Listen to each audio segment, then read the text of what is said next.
Devil woman, let me, devil woman, let me be, and leave me alone. I wanna go home. What's up, ladies and gents? Welcome back to the Beautiful Beer Review channel.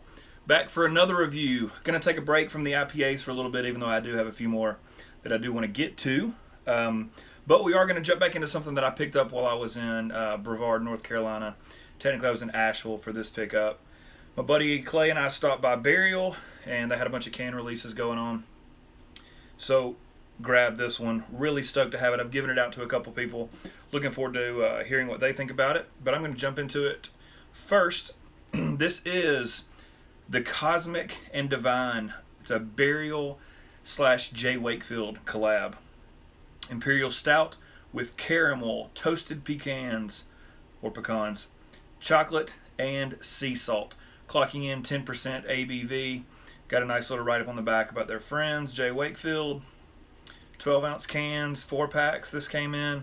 It's got I'm going to show you the logo, but it's got the mountains of Asheville and a sea turtle representing J. Wakefield. Artwork never lets me down when it comes to Burial. So, very cool little can. Let's get it in the glass.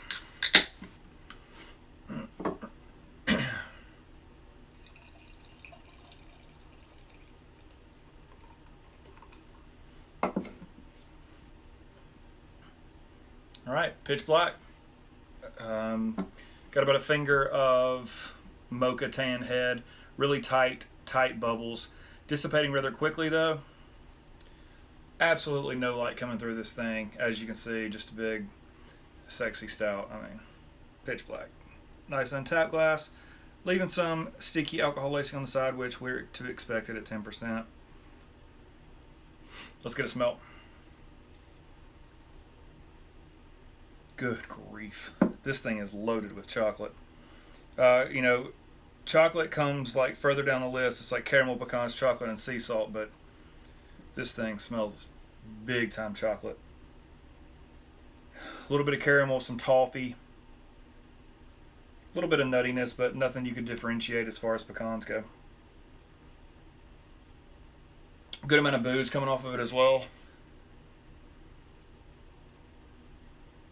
Just a huge dose of like semi-sweet chocolate kind of going on.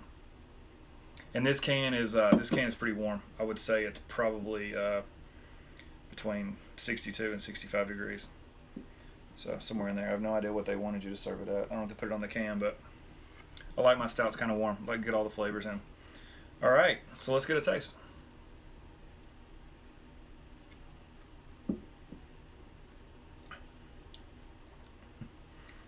Yeah, mouthfeel medium to medium plus. It's not a big chewy mouthfeel.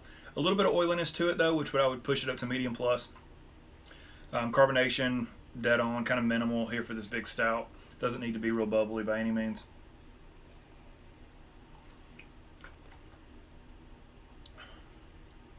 But a ton of chocolate, good dose of like caramel, sweet, semi-sweet chocolate, a little bit of baker's chocolate, a little bit of bitter dark chocolate on the back end. Some toasted. You can actually, in this one, taste the pecans. I don't know if it's because they toasted them first or what treatment they gave them, but you can pick up on some of that nuttiness that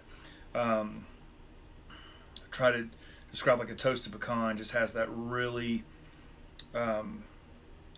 just like meaty nuttiness to it, if that makes sense. So I mean, it's definitely present in this. I'm not getting a lot of salt, which I'm sure they're going for that like caramel chocolate sea salt thing, like.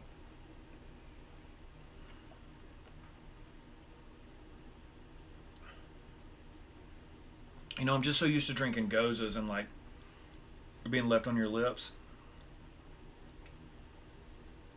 I don't know. Maybe the overall body of this thing does have a tinge of salt to it, but it's not like a goza where you lick your lips and you've got this salty thing going on. But a ton of chocolate, great caramel notes, good roasted dark malts that are coming through.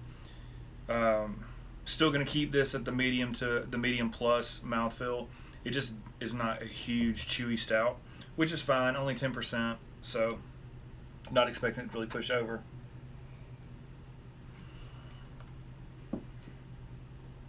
Let me say this about the mouthfeel though. There is like a I don't think there's any doubt. Let's see if it says something on the back.